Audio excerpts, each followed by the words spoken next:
Well, hey guys, and welcome back. If you're new to this channel, my name is Jessica Leichtweisz, and I'm the CEO of Hope Education Services. I've been working with kids for 12 years, and it's my passion to just help families navigate this crazy journey that is autism. One of the things that I truly believe is that it takes a village. And unlike many professionals, I often bring parents on this channel. I often collaborate with people that are in different fields because I believe in treating a child as a whole individual. And while I'm trained in one approach, your child is not just doesn't have one need. They have a lot of needs. You know, parents have so much value and so much input to add to this conversation. And so I'm so excited to welcome a mom on the call today. She has 3 sons. All 3 are diagnosed with autism. For her family, like many families, sleep has been a really big issue for her family. And it can be really disheartening. Your child's not sleeping. It makes your day really, really challenging. It's one of the #1 things that parents really talk about. And as someone who is trained in behavior therapy and trained in getting kids to talk, it's not something I know a lot about. And so I'm so excited to bring a mom on here today. She has studied so much about sleep and how to help her family. And she went from having a lot of difficulty to me actually saying to her, "Are your kids even home? Because it's remarkably quiet in your house." And she said, "Yes, they're all asleep." So we started talking at 8:30 p.m. This is Eastern Standard Time. And her 3 children are a lot quieter than my dog is being, who's trying to get out of my bedroom right now. So Sarah Elizabeth Chapman, thank you so much for coming on here, and welcome to the channel. Thank you so much for having me. I appreciate it. And I'm excited to discuss this very difficult and challenging subject. Yeah, absolutely. So tell us a little bit about what prompted you to really get into studying sleep and studying sleep training specific to children with autism.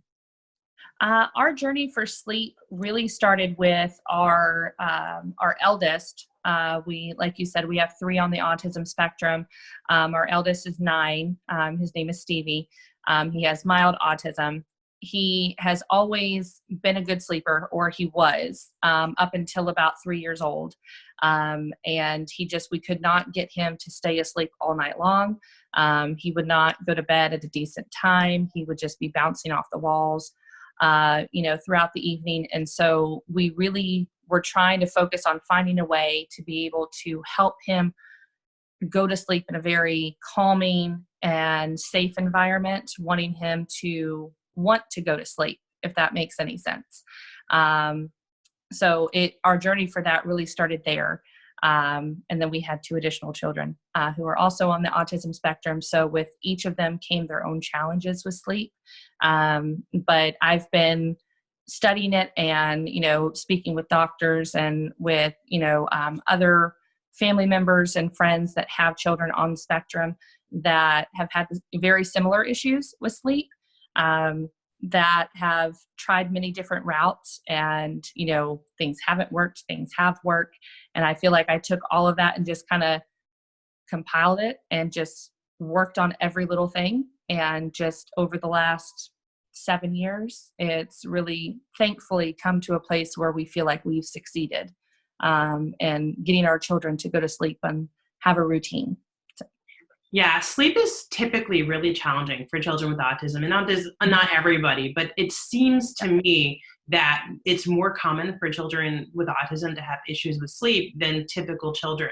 And I've looked for research to try to discover why, and I don't know that the science community has a definitive answer. We know that children with autism are often more at risk for things like mitochondrial disorders, or often have genetic manifestations of conditions that can cause leaky gut syndrome or vitamin deficiencies. And all these things can potentially cause issues with sleep. Now, every child is different, right? We say if you've met one child with autism, you've met one child with autism. But even more so, what is believed is that, autism is a set of behavioral traits, that there's likely many causes of autism, and there's likely many different neurological differences that are called autism today. So what works for one child may not work for another child. But as a parent, sharing information and sharing resources with the understanding that, what works for your son may not work for your other son, or what works for your son may not work for someone else's son. But the more things that you try, and the more things that you do, and the more information you listen to, the better chance you are to find what is going to work. So what have you tried? What has worked? What has not worked? And who knows, maybe the thing you say doesn't work for you that worked for your friend. Maybe that's the thing that's going to work for someone's child who's listening to this. So Right. what did you discover in this in your quest? We tried a lot of things. I mean, you list it, we tried it. We started with trying to, especially when they were very small, we did one thing that I'm not really fond of saying that I did. I have no issue with it. We enjoyed it, but we did co-sleep. And we felt, well, if we co-sleep with our kid, they'll get to go to sleep. We'll get to go to sleep. Everyone will be happy. It wound up making it a lot harder to get our children to go sleep in their own bed when it came to that time. Well, we have another baby now. We need to move you out. So that was the first thing that we tried when our eldest son was 3. And we had the new baby on the way. And I was like, well, I'm just so tired and I need to sleep. And he's not wanting to go to bed. So that was the very first thing that we tried. I don't want to say that it worked because he became very dependent on sleeping with us and needing to have us to go to sleep. And that was something very, very hard to break. And we still have nights where he's like, but I really want to sleep with you. And I'm like, nope, we can't do that. You have to sleep in your own room. That was the first thing. The second thing we tried, again, don't recommend. We had a TV in our kids' room because we had a TV in our room. So we're like, well, if we have a TV in his room, he'll want to go into, and sleep in there. And he'll feel just like he does in our room. And well, he did like it in there, but he didn't go to sleep because the TV was running in the background. So he's getting that stimulatory effect in his brain, even while he's sleeping, and he's not getting that full rested sleep every night. From there, we tried lavender baths before bedtime. We did sound machines. We did those really neat light machines that, cast like different effects on the wall, like stars and fish and whatever. We tried those. We tried music. I think we tried letting them sleep in the room with the light on as they got older because they didn't want to be in the dark. Night lights did not work. We tried letting them sleep in their room with their tablets. We tried melatonin. We tried all sorts of things. So when I say I tried everything, I tried everything.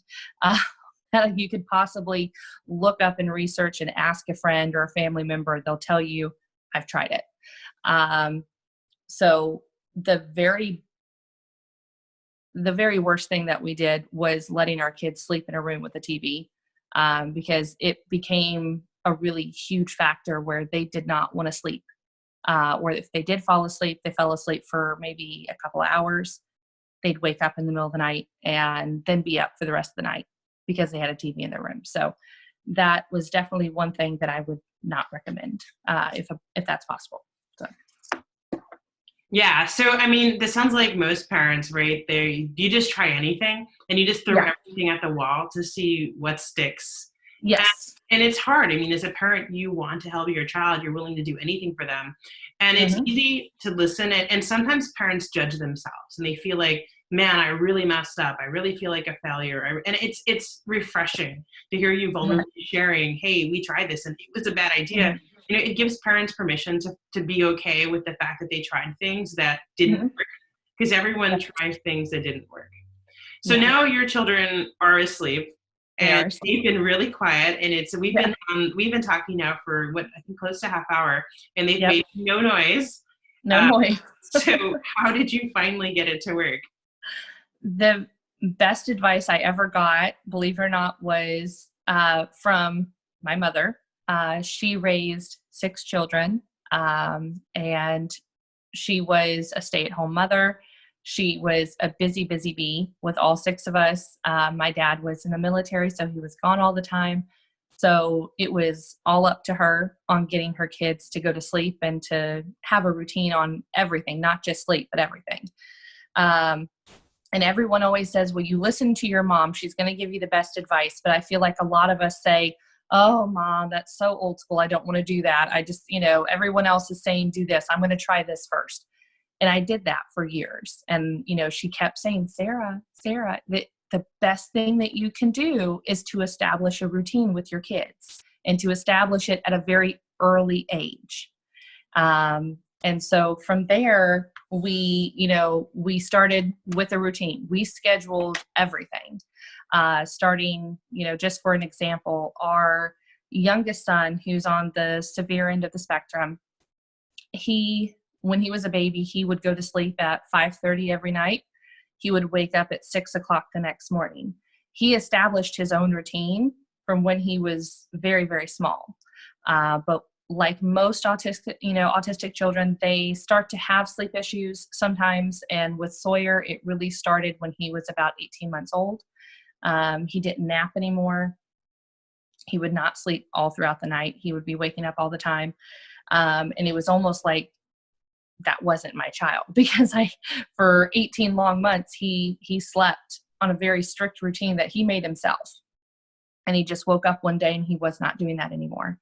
And everything that we tried didn't work. So the best thing that we did, like I said, was a routine. So we scheduled everything. We made it so that at 6 o'clock, he starts to get fussy at 6. He's 4. So he gets fussy at 6. He's already had dinner before that. He has dinner at 5. He gets to have a bath starting at 6 o'clock. He gets his teeth brushed, gets into his pajamas, has all, any and all meds that he needs to have at 6 o'clock, or about 6:30. And then by 7 o'clock, he is laying down in his bed. We have a Alexa Echo in his room. I think I just turned mine on. You actually turned mine on as well. So I have myself on mute in case my dog is making noise in the background. But you turned on mine too. Yep. So we have that in his room. We have very specific nighttime music that we play, and we really went through a lot of different types of music and found what works for him at bedtime. So we have all of that. We have, blackout curtains. We have I say safe room, safe space, because with my children, especially with Sawyer, he's known for getting into things that he shouldn't be getting into, especially when he's left alone. So at nighttime, that was always the scariest for us, because we wanted to make sure that he could go to sleep and feel like he was safe and that he wasn't going to get into something and get hurt. So we quickly established that his room needed to be his safe space.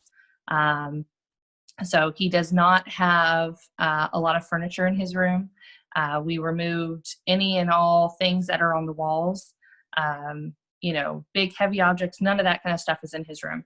But having, a music device that I'm not going to say in his room definitely helps. It gives him that soothing, constant sound throughout the night. It's not too loud. It's very comforting. We also purchased a lot of different kind of weighted blankets. Those work for him specifically. Now for our older two, they don't, but for Sawyer, they do. So having the routine, knowing that he has to have, dinner, then bath, teeth brushing, pajamas, meds, lay down in bed at 7 o'clock. He lays in there, he tosses and turns a little bit, he listens to the music, and then by 7:30, he's asleep. And he usually stays asleep all night unless maybe he's sick, or something happens, maybe outside or, inside the house it's very loud.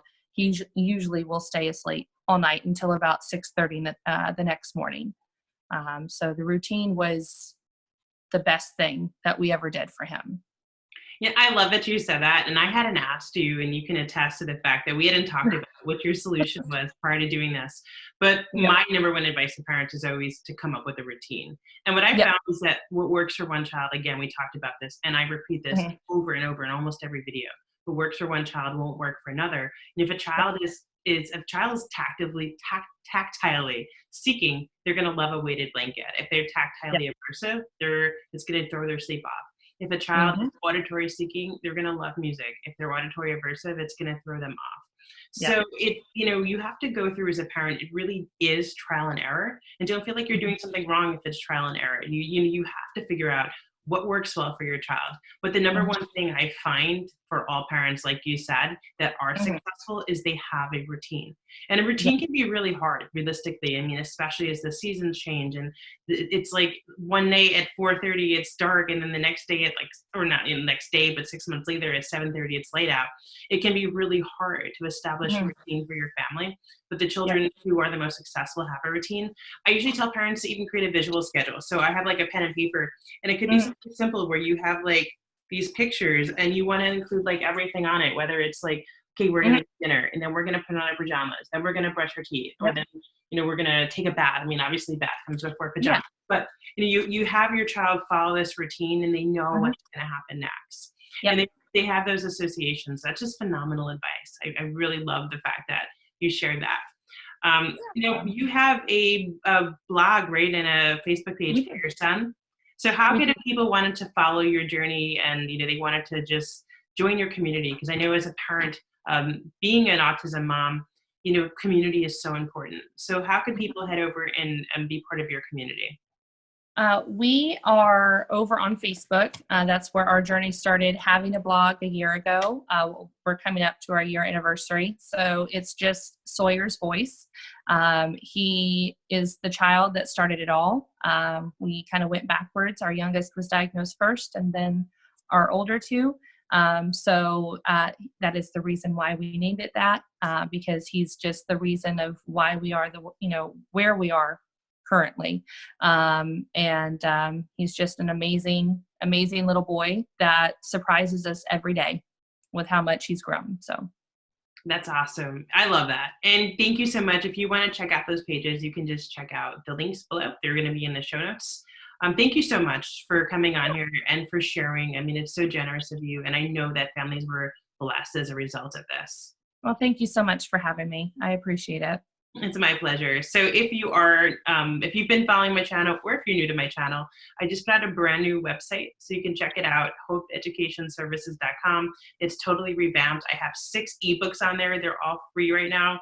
One on how to talk to siblings about autism, one on how to talk to grandparents about autism, and I just redid, even if you've downloaded the books before, I just redid all the books on trying new foods, on potty training, on school. Everything is brand new. So check it out. Head over there. It's totally free. hopeeducationservices.com. I put out these videos every single day.